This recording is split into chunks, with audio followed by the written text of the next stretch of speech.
Okay, I'm gonna talk low because I don't want to disturb. But we're in the simulation where you can actually fly these planes. Pretty cool. I think the instructor is there. But just do a pan of this room. This is building 4.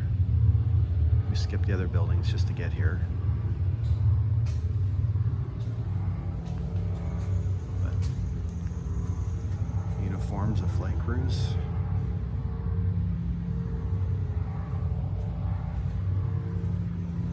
And then model planes. And I won't pretend to even know what these are.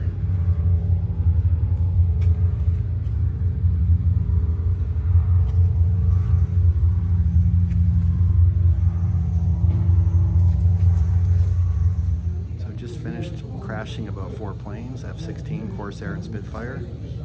The only thing I can say is I was very consistent, but these guys were awesome. You sit there next to, oh, I guess it's blurry, but you sit next to your instructor. The other one is right behind that box where I was at. And they help you fly the plane, and you can choose between 30 planes. So, yeah, a lot of fun. Very difficult. So outside the flight simulator, they have rockets and artillery pieces. This is it's like a German 75 millimeter. I don't know, I'm guessing. Model 75, don't know. Kind of looks like a miniature, a smaller version of an 88. But what's cool about this, they replicated a photograph with a kid making a swing out of it.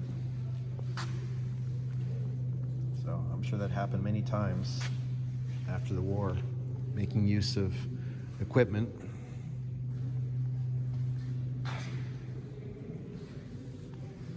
Well, in the one museum, they said that the 101st exhibit, they showed that cable that was donated, and they said that was the tow cable for like the glider planes and stuff like that, thickness of cable. Oh, really? So Wow. I don't know if there's any And you can see these are dresses made out from of the silk. parachutes. And you see the camouflage one back there? There's a dress made out of a camouflage parachute.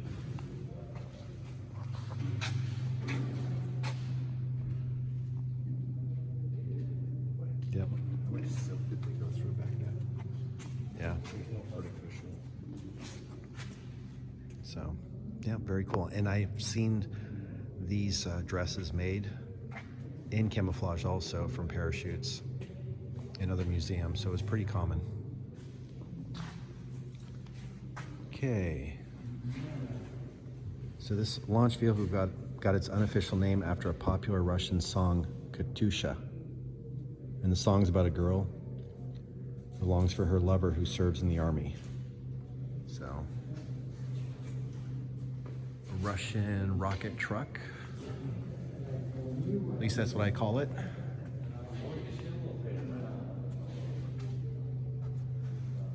So nicknamed Katyusha. And then another Soviet Russian artillery piece.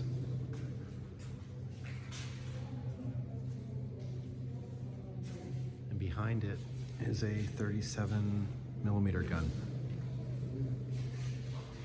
2 cannons. It's amazing the variety of just all the anti-aircraft, anti-tank guns. Still kind of surprises me.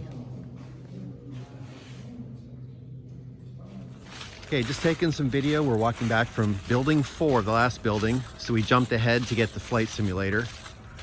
And just had to take video of this amazing sunny fall day. Just gorgeous. You couldn't ask for better weather. Edward said he would bring sunshine to Europe, and he did. So what do you say, Ed? What do you think? Wasn't even a question. Of course I was. Yeah. Edward says he brings heat and sun wherever he goes. Unwanted. Unwanted. He doesn't like that. So anyway, we'll go to building 1 and we'll go back and do that again or finish it. All right, back in the first building, and a very iconic display. We've all seen that when they jumped in D-Day. They had war paint. The Mohawk, of course. What was it, the Filthy 13? Yeah. And 3 survived. 4 survived Normandy and 3 survived the war. Okay, 4 survived Normandy and 3 survived the war. So. Yep, badasses. That's all you can say about them. Yeah. Yeah, very cool displays. And luckily we have audio listening pieces. You hold it, here it is. You just hold it to your ear and listen to it in English, because there's really nothing here in English on the displays. But really well done.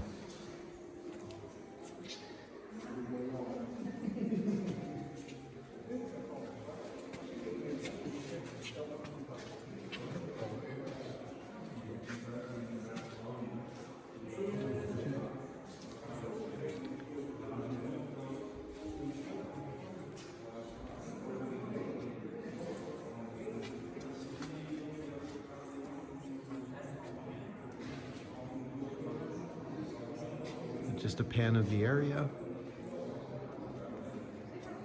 And when the Germans came on heavy, they surrendered in 4 days, from what I heard, something like that. So they surrendered quickly because they weren't prepared for a German invasion. 4,500 troops. Yeah. You had 80,000 people displaced and then 900 civilians also killed. Yeah, so just a lot of people dying. Yeah, they just could not, beat the Nazis, so they surrendered. All right, and this is the Operation Market Garden portion. Just do a quick pan.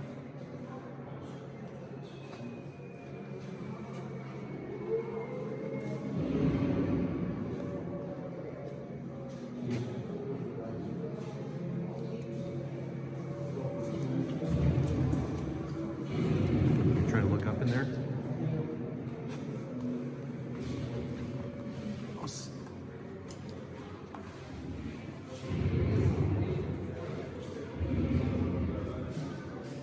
How much is like a dummy in there? Like portion of dummy?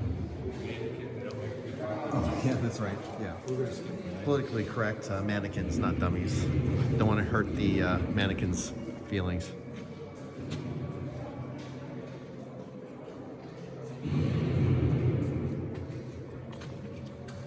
Pretty sure we don't need to hear anymore about no offense. About what? The offense? Netherlands occupation. Yeah, agreed.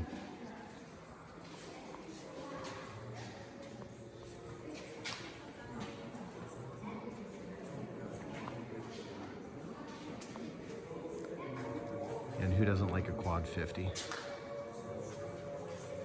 I'm surprised by quad 50s we see here. Yeah. Yeah, we see a good number of them.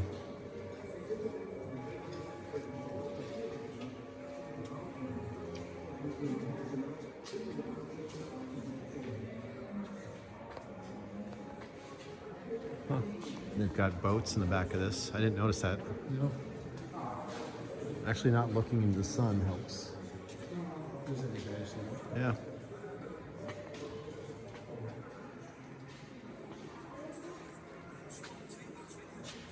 Okay, and this front of the C-47, British called it the Dakota, was actually used in Operation Market Garden.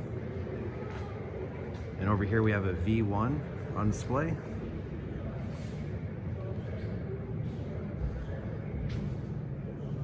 Vehicles. And then they have a Spitfire on display.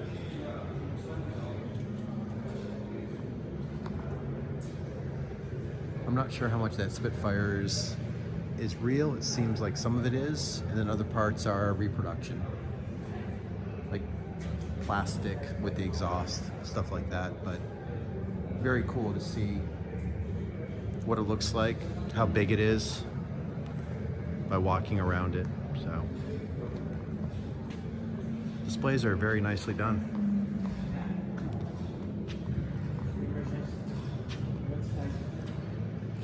All right, this C-53 transport is what the paratroopers jumped out of.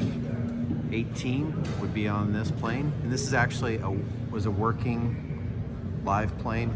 It flew here from the United States to the Netherlands under its own power, and then stored here at the museum. So it's on display here. So we'll go up inside and take a look. So the rear of the plane,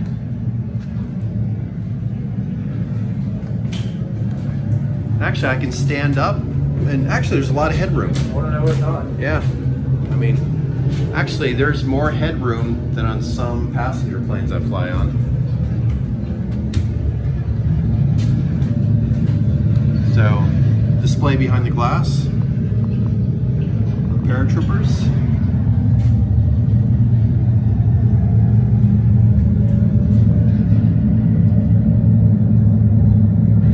Got a pin-up woman there. It says, tap the tush, so ack will hush.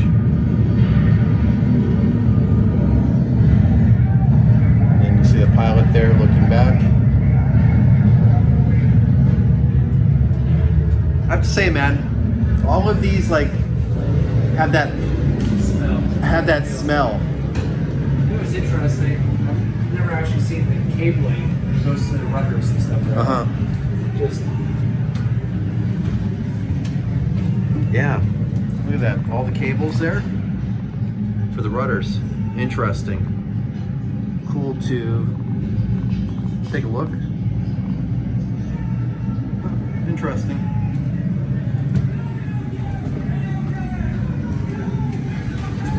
There you go. Go, go, go.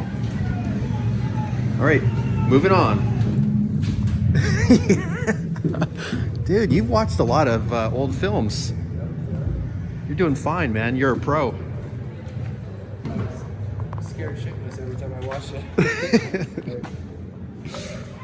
I know this is another boring Quad 50 display because they're everywhere. I think you could trip over a Quad 50 out here at these museums. But what's cool about this one, it actually shows batteries. Either they're missing or they're made out of wood. And the light is decent, so we get to see, get a good look inside. Very confining. So, I'm not saying I wouldn't want to try it. Oh, I can lift the top cover.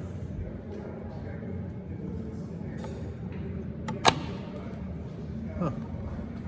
Interesting, because some of the top covers are welded.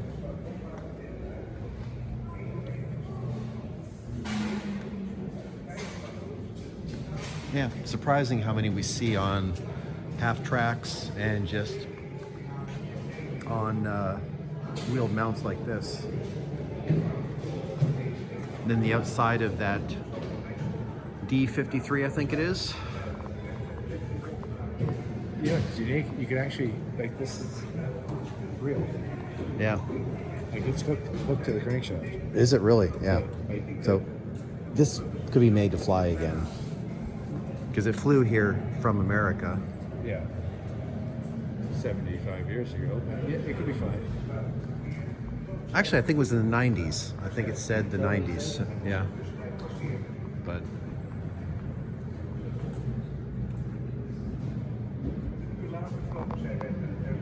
yeah, very cool to actually just get a feel for the scope of it. Okay, and under the D53 is another Quad 50. As I said, they're everywhere. I just don't understand it. It's awesome at the same time, but don't understand it. They must have had a lot left over in the war. Anyway, coming over here, a think this is a Jag Panther. I'm guessing, man.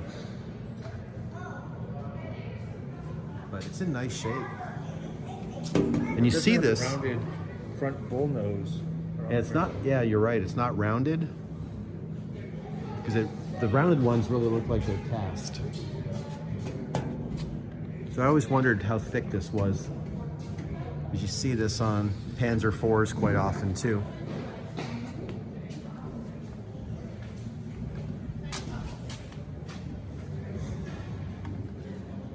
Man, I'd love to get inside this. Dude, I would love to get inside this thing and see. I wish I knew somebody here. Right. It's like, hey man, can I jump inside this? I'm gonna try to reach over. Oh, look at that. Okay. Nice. That's in good shape inside it's there. clean. Wow.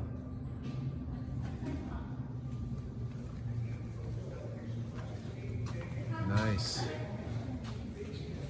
I'll try.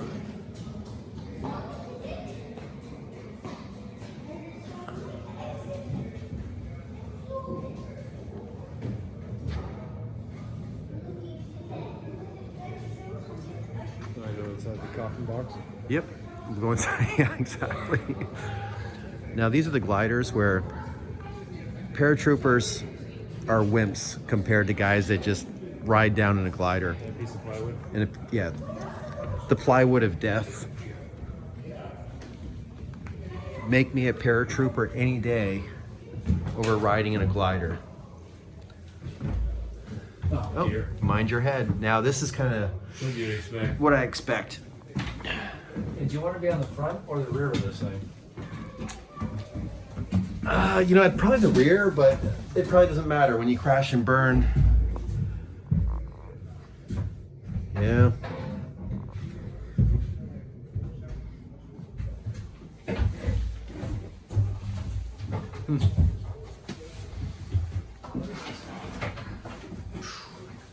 That's all wood. Is it all wood? Oh yeah. But even that metal looking bracing right there, I don't know if that's Or maybe reproduction? maybe. Yeah. Yeah. Yeah, 'cause there's no way they wouldn't have some. And just a quick shot of the cockpit.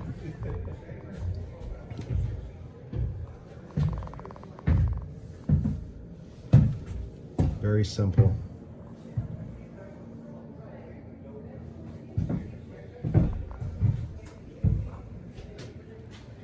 Just a quick pass, just showing the different uniforms. Royal Air Force, German Army,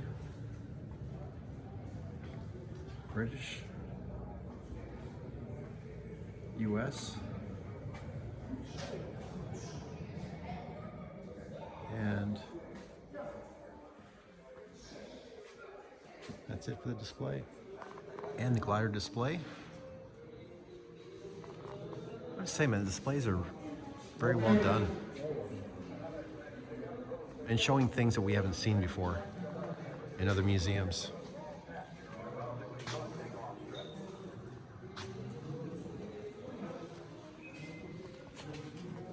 That's crazy to put a Jeep inside one of these things. That is.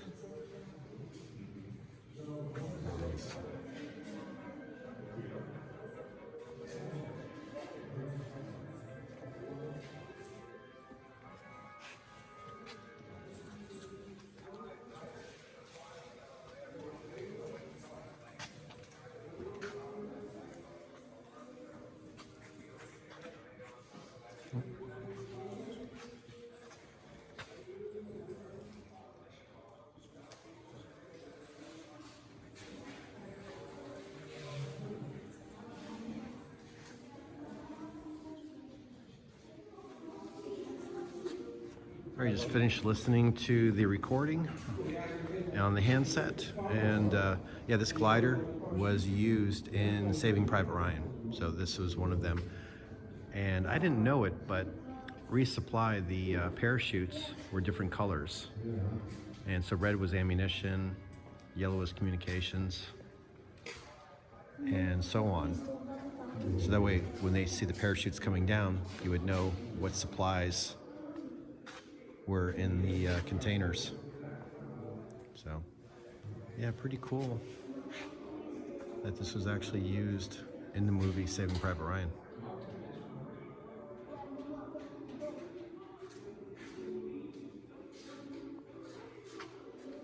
Okay, I'm just gonna walk through and pan, and actually just really a quick shot of all the displays.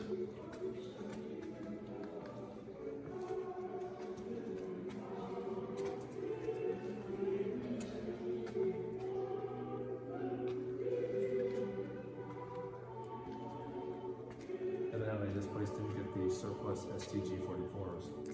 Yeah, they got their dose of 50 cals, but they did not. The Sturmgewehr, not seeing any. All ended up in Luxembourg. Yep. Yeah, I think Luxembourg definitely exceeded their quota. Quarter of the water.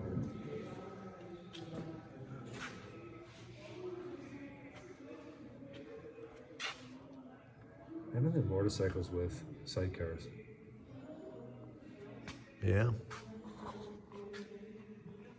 Yeah, interesting.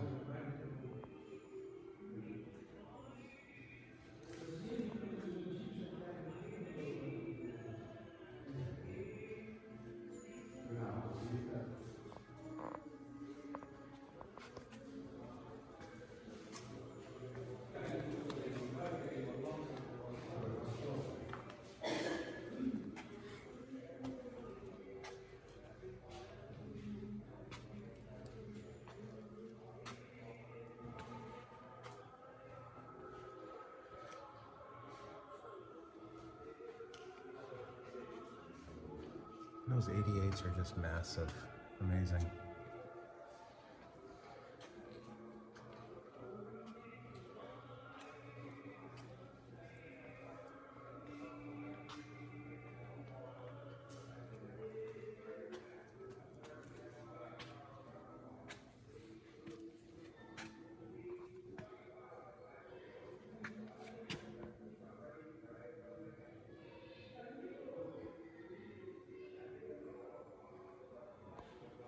I'll walk over to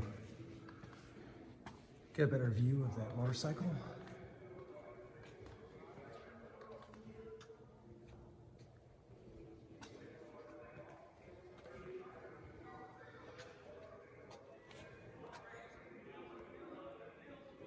And he's kind of in the shadows.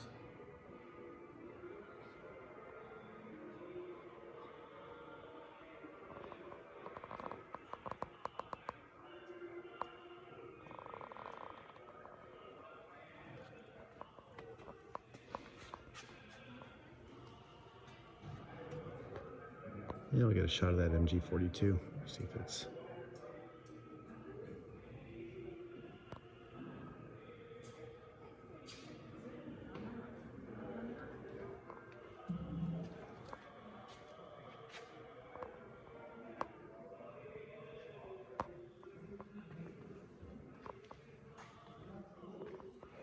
Yeah, very nice display.